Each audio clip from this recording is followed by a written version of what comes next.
Tuhan bersamamu.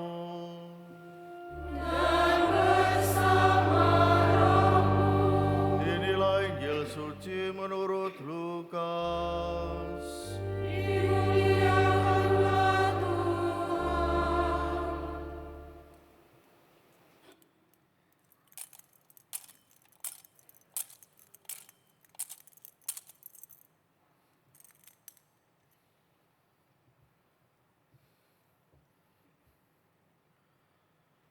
Ketika Yohanes tampil di Sungai Yordan, banyak orang menanti-nanti dan berharap, dan semuanya bertanya dalam hati tentang Yohanes, kalau-kalau ia adalah Mesias.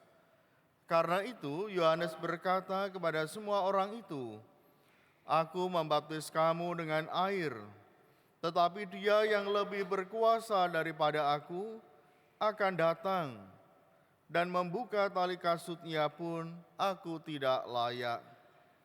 Ia akan membaptis kamu dengan Roh Kudus dan dengan api." Ketika seluruh orang banyak itu telah dibaptis, dan ketika Yesus sedang berdoa, setelah ia juga dibaptis, terbukalah langit, dan turunlah Roh Kudus dalam rupa burung merpati ke atasnya. Terdengarlah suara dari langit, "Engkaulah Putra yang terkasih, kepadamulah aku berkenan." Demikianlah sabda Tuhan. Terpujilah Kristus.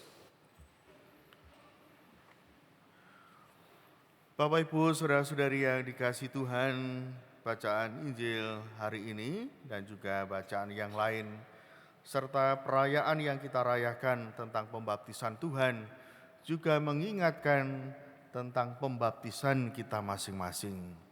Kita semua ada di sini dan menjadi anggota gereja karena pembaptisan. Jadi pembaptisan adalah peristiwa yang penting, peristiwa iman. Baptisan dalam gereja Katolik tidak mudah, apalagi baptisan dewasa. Baptisan anak-anak lebih mudah karena tanpa mengikuti pelajaran. Tapi baptisan dewasa harus mengikuti proses yang cukup panjang. Bukan hanya di paroki ini dan bukan hanya di Indonesia, tetapi dimanapun pembaptisan Katolik disertai dengan persiapan, pembelajaran. Dan orang yang mengikuti pembelajaran atau persiapan baptisan disebut sebagai katekumen. Bapak, Ibu, saudara-saudari, proses yang panjang itu seringkali memang tidak terasa. Meskipun ada banyak perjuangan, harus meluangkan waktu, harus belajar, harus mengikuti kegiatan-kegiatan yang ada di gereja, baik perayaan Ekaristi di gereja maupun di lingkungan, harus hadir di pertemuan lingkungan dan lain sebagainya. Sebenarnya hal itu mau menunjukkan kepada para katekumen, para calon baptisan, bahwa pembaptisan itu bukan hanya sekedar dilantik menjadi orang Katolik, tapi baptisan itu sebagai tanda bahwa dia anggota gereja yang memiliki tugas dan kewajiban.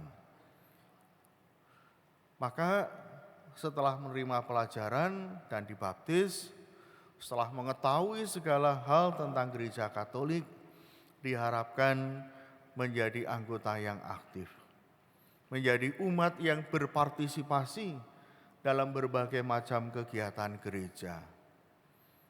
Jadi tidak cukup hadir di gereja hari Minggu, tapi juga terus-menerus dipanggil untuk terlibat lebih dalam dan lebih jauh.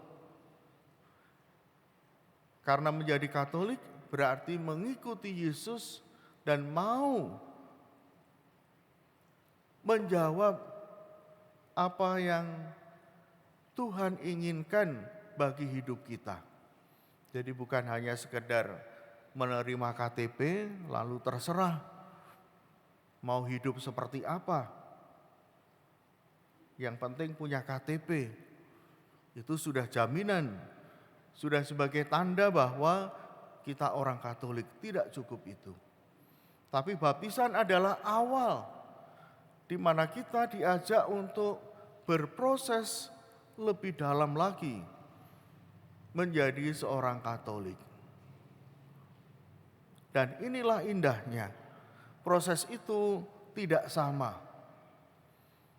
Bapak Ibu setelah dibaptis, kemudian ada yang terlibat.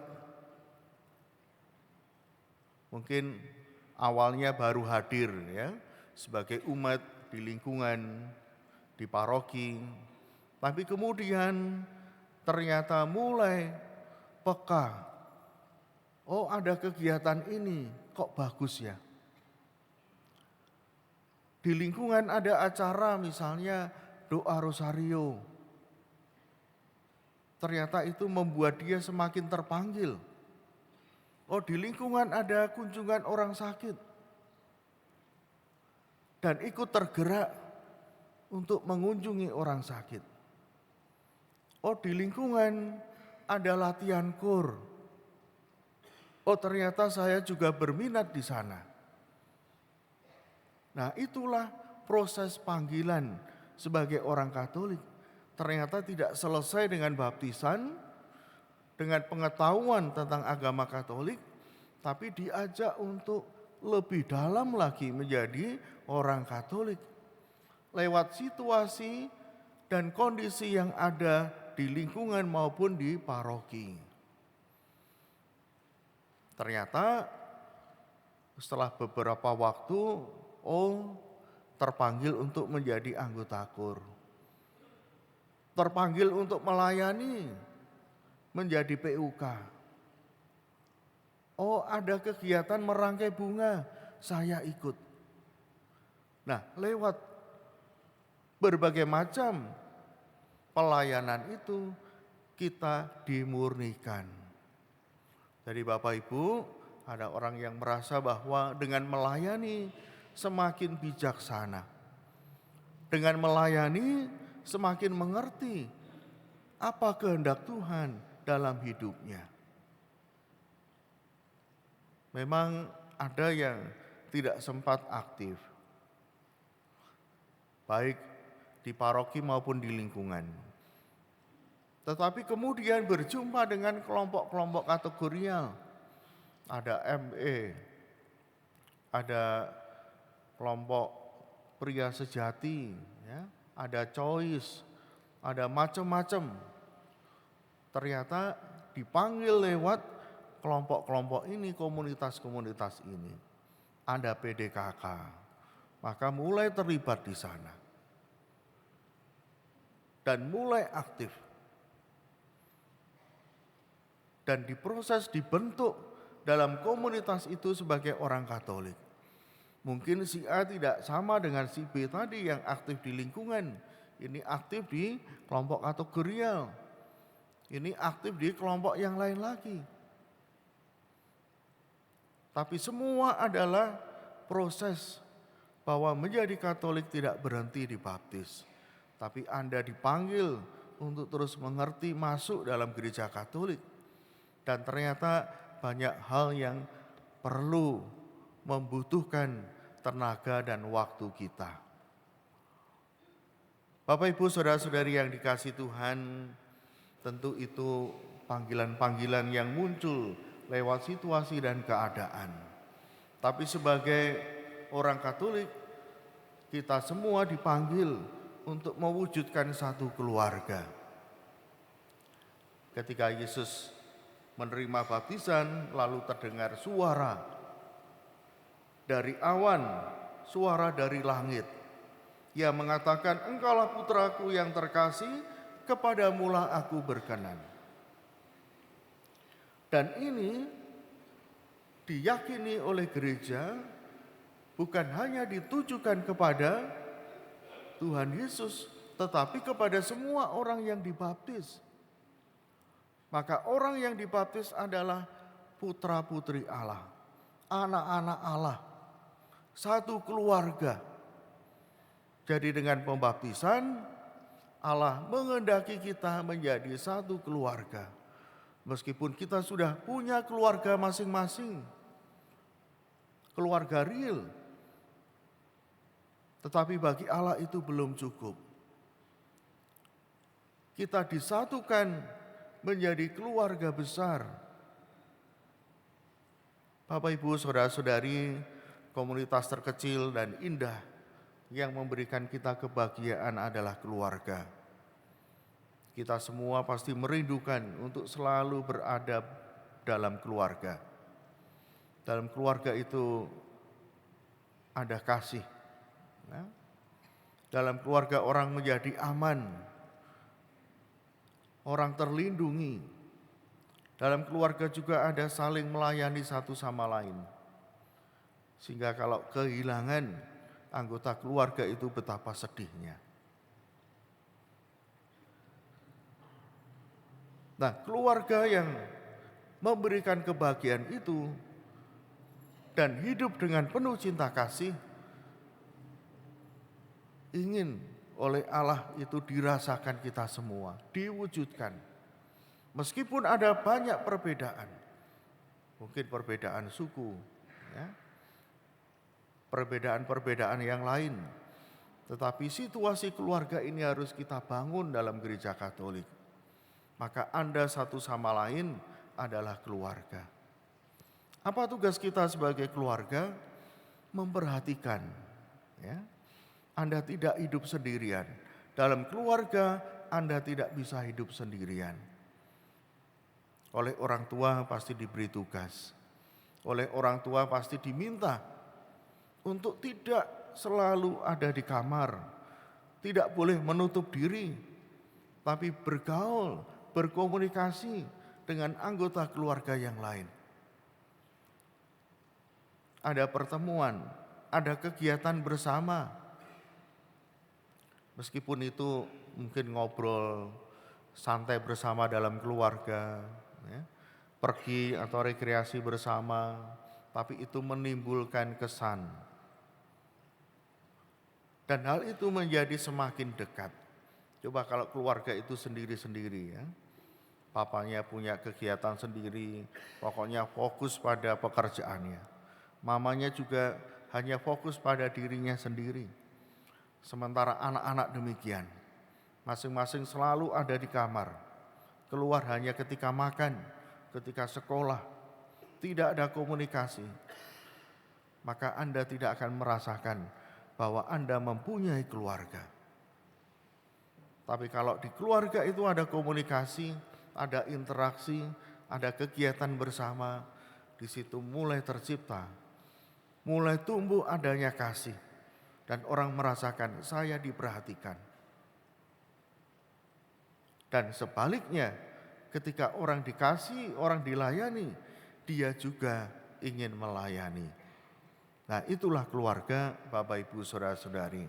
Maka marilah kita ciptakan keluarga itu, baik itu di lingkungan, hidup di paroki, dimanapun ketika berjumpa dengan sesama orang beriman. Bapak, Ibu, saudara-saudari yang dikasihi Tuhan, memang tantangannya tidak mudah. Banyak yang merasa bahwa baptisan sudah cukup, saya sudah dibaptis, sudah cukup. Itu sudah menjadi keselamatan bagi saya. Tapi sebagai orang Katolik, kita harus membuka diri. Kita dibentuk oleh Tuhan untuk menjadi saluran kasih-Nya. Baptisan tidak akan sempurna ketika kita tidak bisa menjadi saluran berkat Allah kepada sesama. Hanya berdiam diri, hanya memikirkan diri sendiri. Tidak tergerak untuk melayani, tidak tergerak untuk peduli kepada yang lain. Maka marilah kita mulai membuka diri kita, saling menyapa, saling berkomunikasi, dan juga saling perhatian satu sama lain. Meskipun mungkin Bapak Ibu tidak kenal, ya, tapi ada baiknya kalau saling menyapa.